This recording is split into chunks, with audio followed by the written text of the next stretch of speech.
E se ela não aceita o autismo?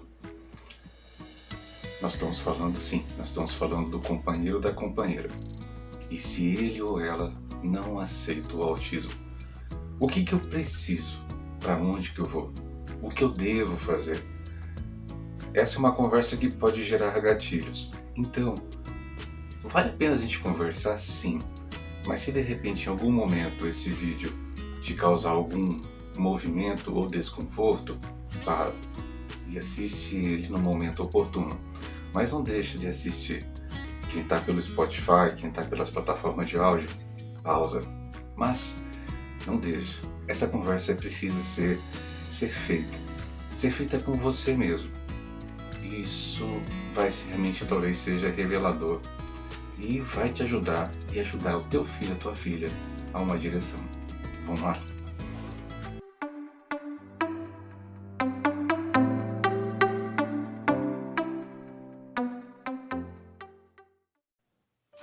Esse é o canal Mundo Notícia, esse é o Alexandre Soledade, obrigado por você estar aí. Se em algum momento esse assunto mexer com você, gera gatilho, pausa, volta um outro momento. Mas volta para terminar essa conversa, é muito importante. E outra situação que a gente fala, esse vídeo para você, esse vídeo ou áudio, por cada das plataformas de áudio que a gente disponibiliza, ele não é para ele ou para ela, é para você. Você que tem que entender essa situação e tentar tomar as suas decisões. Não é a hora de você ficar puxando teu marido, tua esposa, seu companheiro, companheira para lá, que vem assistir, veja o que ele está falando. Não, você está apontando para a pessoa. A intenção desse vídeo não é que você aponte, mas que a pessoa tome as próprias conclusões a partir do que está ouvindo e não sendo impositivo, tá? Essa é a segunda dica para assistir ou ouvir esse vídeo áudio. Então, quando a gente fala do companheiro ou da companheira, gente, é muito comum acontecer várias situações. A gente vai narrar algumas. Então, se você se incluir, dá um start na sua vida. O companheiro, muitas vezes, é o que eu mais vi. O companheiro que, de repente, que não ajuda. Ele está presente e não ajuda, ou vai embora, e assim por diante. Ele não entende. O companheiro que não quer ajudar porque não quer entender ou não quer aceitar a condição autista. Isso é fato, gente. A criação da gente. Está muito a ver com a criação da gente, que não é justificativo, mas é a criação da gente. Dentro do nosso núcleo familiar, a gente é preparado, nós homens somos preparados para sermos fortes, viris, produtivos e assim por diante. Não somos preparados para poder resolver situações de imprevisto. Já percebeu como mulheres em situações adversas, as situações difíceis, elas conseguem se virar, e mesmo difícil ela consegue se virar, e o homem muitas vezes não consegue arrumar um armário porque tem muitas informações? A gente às vezes foca numa coisa só. É uma característica particular dos homens. A gente tem dificuldade em resolver duas coisas ao mesmo tempo, ainda mais quando essa situação vem e força a barra. Muitos homens, inclusive, têm mais episódios de ideação suicida ao deparar com o desemprego, ao sentir que são improdutivos, que são incapazes, eles não conseguem resolver a situação. E aí que acontece? Descarrega na mulher. E fica a dica, muitas pessoas dizem que os pais, os maridos, têm uma tendência natural a procurar uma companheira que seja muito parecida com a mãe deles. Então eles jogam na hora da dificuldade para a segunda mãe toda a responsabilidade enquanto eles continuam vivendo a vida deles. Se foi a verdade, eu não sei, mas gente, é muito interessante perceber que tem um fundinho de verdade, que toda vez que o trem aperta, ele joga para a segunda mãe resolver as situações enquanto ele continua vivendo a vida, indo para o futebol, continuando a trabalhar. E você está trabalhando? Claro que está. Então, essa é a realidade do masculino que não ajuda. Outra situação é que a gente fala assim, quando o feminino não ajuda. Quando de repente o pai, gente, existe sim, então incrivelmente alguns pais relatam essa situação que às vezes é a companheira que não ajuda. O pai acompanha, faz tudo, tem ideias mirabolantes, tenta estimular o filho ou a filha, mas é a companheira que não quer aceitar, porque muitas vezes ainda está presa na negação. A mãe tem uma capacidade de saber do seu filho antes mesmo de ter visto nascer. Ela já fez projetos mirabolantes, como será a festa de 1 ano, como é que vai ser a formatura, como é que vai chegar na faculdade, e o bebê ainda está na barriga. E aí, quando de repente depara com a novidade, com a notícia do autismo, o diagnóstico do autismo, boom, muitas delas inclusive entram em depressão pós-parto. E aí não chega nem a amamentar, rejeita a criança, e não porque ela quer, mas porque de repente alguma coisa brecou. Aquele sonho foi rapidamente tirado dela o projeto e ela não acompanha. E aí tenta fugir dizendo: ele é menino, você que tem que tomar conta, você que tem que ensinar, é você que precisa estar junto, você tem que estar aqui. Ela jogando para o marido, e o marido às vezes fazendo. E não é raro agora, tá? Nós temos vários pais que tomam conta sozinhos dos filhos. É muito menor, claro, que é com as mães, que é a grande realidade do pai fugitivo e a mãe que fica com as crianças, do que de repente o pai que assume a paternidade. Mas alguns pais assumem sim a paternidade dentro da condição autista e são bravos, como algumas mulheres também são. E aí agora vamos falar de um terceiro caso que talvez você possa se incluir. E quando você manda embora ele ou ela da sua vida, você fala: antes só do que mal acompanhado, e você vai embora, ou ele já foi embora e você fala assim: eu vou dar um novo start na minha vida, eu vou começar uma nova relação, mas o meu companheiro ou companheira que eu escolhi não aceita a condição autista. Gente, se para você foi difícil aceitar o diagnóstico, porque você é pai, você é mãe, você imagina alguém que não tem nada a ver com a história, que de repente tem que aceitar a condição autista dos seus filhos, porque ele ou ela tem projetos para você. Essa pessoa que está entrando na sua vida tem projetos para você. Ele quer de repente passear, ele quer conhecer o mundo, ele quer fazer uma nova família, ele e ela querem alguma coisa de você. Mas você tem seus filhos.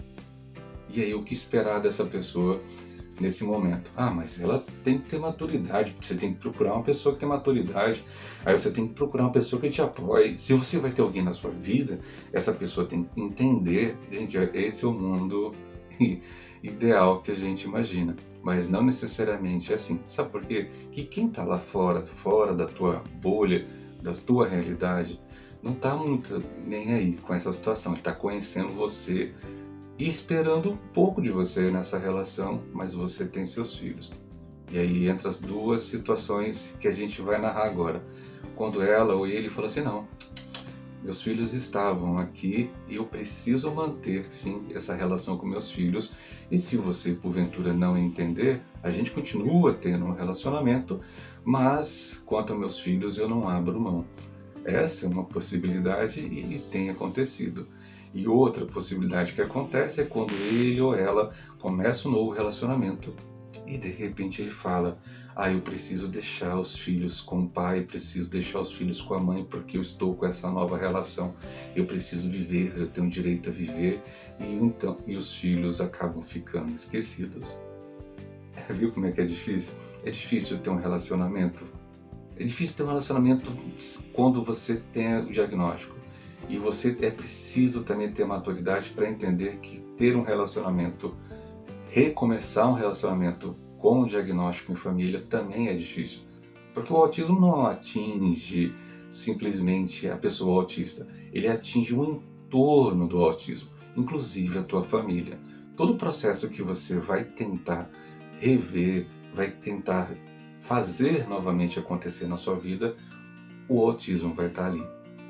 E aí que vale muito a pena você investir, e aí nós não estamos falando de dinheiro, investir em você. Talvez rodas de conversas com pais e mães que passam pelo mesmo problema, pela mesma situação, sejam válidas. Sem necessariamente que você precise se expor ou contar o que está acontecendo com você, mas rodas de conversa de repente permite que você ouça como é que alguns pais e mães resolveram a situação à medida que elas aconteceram. E aí você observar dentro de você o que você precisa fazer. A gente tem uma dificuldade muito grande. Nessa hora, a vontade é grande de trazer o companheiro ou a companheira. Vem escutar o que esse cara está falando aqui. Isso você deveria prestar. Não, é você. Quem escolheu a outra pessoa para entrar na sua vida foi você. Se você de repente entende que essa pessoa que está entrando agora, ela não vai agregar, nem deveria ter entrado. isso é uma coisa de praxe. Ah, mas vou ficar sozinho, sozinha para sempre? Sabe, de novo, aquela história, antes só do que mal acompanhado. É claro que a gente somos seres sociais, a gente quer estar com uma outra pessoa. Mas para uma pessoa entrar na minha vida e de repente bagunçar mais ainda, melhor que não entre. Lembro de uma situação que ocorreu. Alguém chegou para mim e falou o seguinte: ah, você está com um relacionamento novo. Ah, mas e seus filhos? Ah, meus filhos estão na história.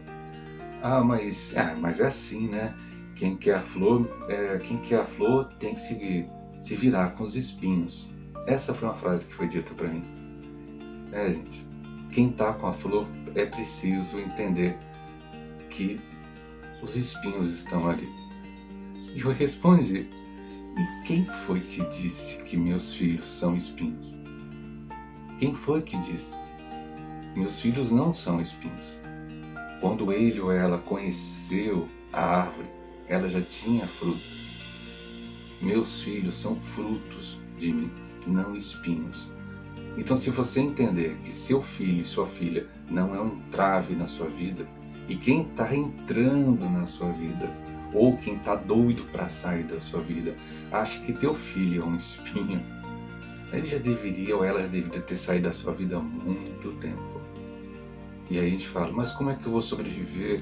Eu não consigo fazer nada, eu sou dependente financeiramente. Aí são outros 500 que a gente tem que conversar depois. A dependência financeira talvez seja uma das situações que mais faz com que mães, e principalmente as mães, pais quase nunca, mas principalmente as mães, entrar no desespero, porque ela precisa subsidiar a sua própria vida e a vida do seu filho, dar suporte a seus filhos, e aí o financeiro pesa e faz com que ela permaneça numa relação maluca. A gente precisa conversar sobre esse tipo de violência. Sim, isso é violência. A partir do momento que uma pessoa permanece no relacionamento porque precisa pensar nos filhos, mas o companheiro ou a companheira não ajuda. Isso sim é violência. A gente precisa conversar. E aí, quando a gente conversa, primeiramente consigo, com seus pares, aqueles que estão perto de você, sua família, e se ele ou ela quiser entrar no assunto, será muito bem-vindo e vai ajudar. Tá bom? Essa conversa, se gerou gatilho, precisa só mexer o doce. Aqui em Cuiabá a gente fala: mexe o doce. Você sabe o que você tem que fazer. Conversa com ele. Conversa de novo. Insiste. Conversa com ela. Não tá entendendo? Tchau.